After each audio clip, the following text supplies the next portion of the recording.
This is a great series that she's about to do.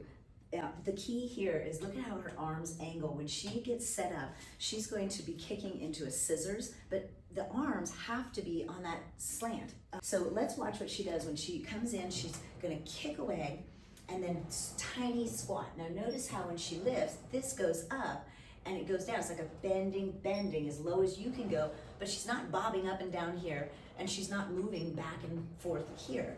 Shoulders stay level, and it's not an arabesque, right? This one is just a scissor kick, so her hips are still squared off.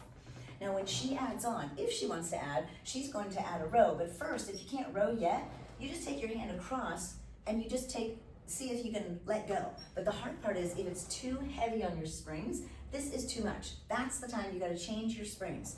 But what about a row? Glynis, we know she can pick up a heavy dumbbell and row. So watch when she rows on this. This is where the arm just really has to just be so stable. And you see how she rows and she pulls, not just to her chest, but she pulls it back to her hip. There is a significant difference when you add the right training methods with your free weights on the reformer. Now let's add in the next one, Glynis. This is gonna be the squat coming up.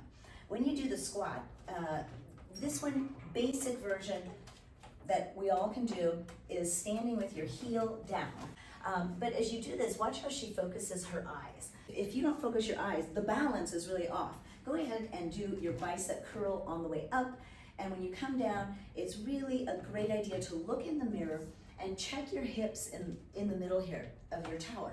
Because you can see if you're swinging your hips off toward the squatting leg. You want to keep that length on both sides of the waistline, push down through both hips equally.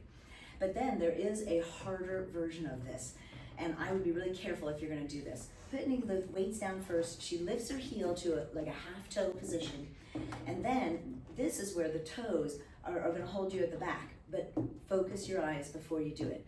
And don't even do a bicep curl to begin with. I would just look at, can I lower and get into this one-legged squat?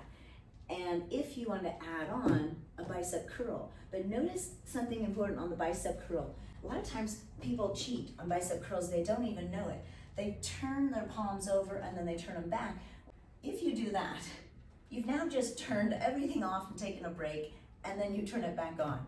Is there a difference, Glynis, when you take your hands forward? So if you need a break, okay, go ahead. But if you can have your thumbs out on this bicep curl the whole time, it's going to even work your biceps more.